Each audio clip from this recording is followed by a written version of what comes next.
Rowena, Business Times, Business Today, right? Yeah.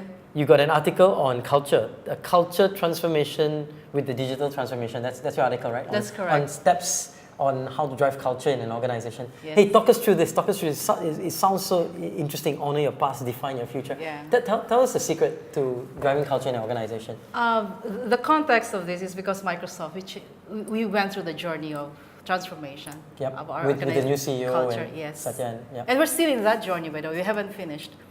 But then along the way, we learned lessons. We learned lessons as we were trying to transform. We were not doing it just because we want to. We were doing it because we were also responding to the market.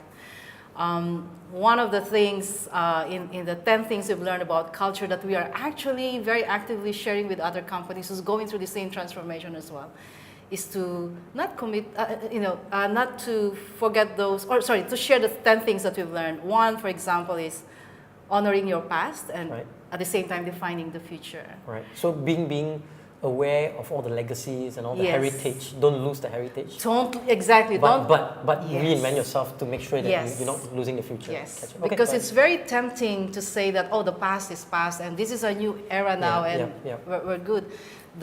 The past is not good, and that's interesting. Yep. That's not. I think that's the right way. Yes. What are some of the other 9 lessons? The other one would be, when we talk about organizational culture, you can't fake it.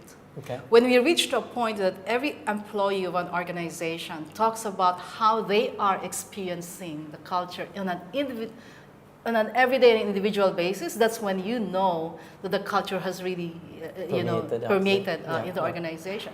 If it's something that's still being spoken about in a town hall or as a footnote in a PowerPoint, it loses its meaning somehow. If it's the employee themselves who's talking how they are personalizing it, that's when you feel because you can't really fake culture. Sure. What are some of the other 8? I mean, you want to just walk us through very quickly? Yeah. I know you want people to read the article, but you will have to read it. I will read it. Yeah. But maybe you can summarize very quickly some of the key exciting ones. As in any organization, there's a leadership team, okay, and everyone should be into that. Okay. Everyone, everyone should be walking it, talking it, acting it, and being the culture. Okay, got it. Yep. And at the same time, don't be stingy in communicating it. Okay. You so have over-communicate to communicate. You may use technology, you may use non-technology means, but make sure that the employees are actually hearing what you wanted to permeate in the organization.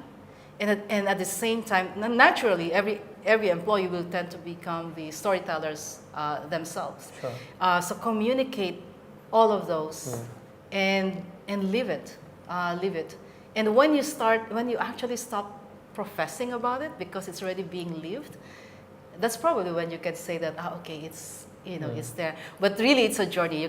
We can't say it's done. Okay. Maybe 1 or 2 more quick nuggets, sure. And then I'll make sure everybody reads that article.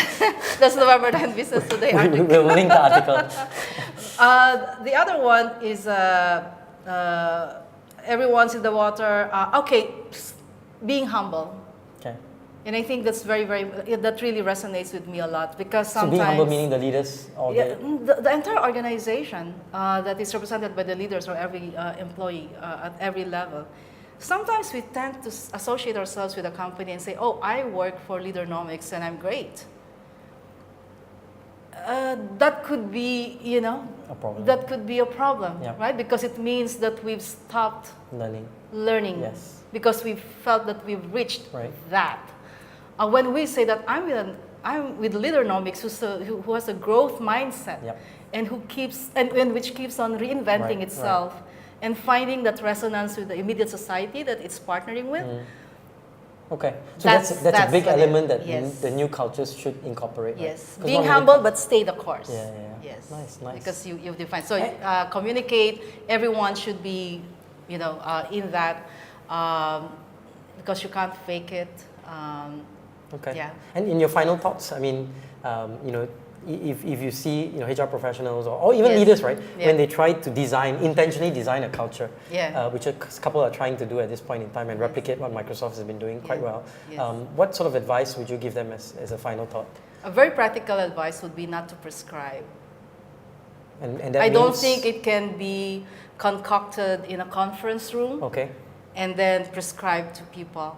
It needs to be dynamically created. It needs to be dynamically created. There has to be a lot of testing. There has to be a lot of listening. Okay. And then testing, and then improving it again.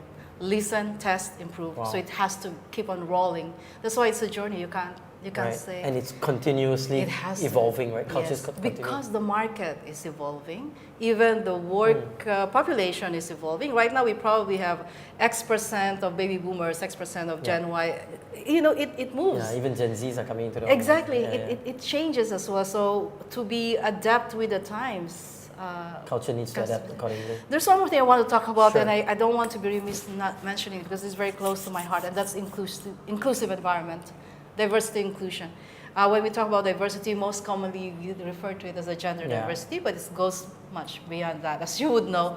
So it's about the thought diversity, about really being a company being composed of people and nurtures an environment that is very inclusive, composed of people that represents the market that they are serving. That is the true diversity. Meaning it's of really diversity about the thinking, right? The experiences, and that comes from experiences and interactions and meeting different people. Yeah. Yes. Okay. That is very important. I don't want to be remiss in not mentioning that in this great Especially opportunity. when you try to design a culture. Yes. To ensure that element is embedded in it. Okay. A person who feels included. Wow. Okay. So a lot of things to think about, right? Lots of things to think about. So culture change is not so easy, huh? It's not so easy, but it's very inspiring. It's very fulfilling to be part of it. And it makes a huge difference to your. I mean, I'm looking at Microsoft over the last couple of years. Really moved the needle significantly, right? My mention earlier about purpose in life, that connects. That connects, and you actually personalize it, and you love your job. Because That's why you've been in Microsoft so long. Yes, that's true. I love my job. Yes.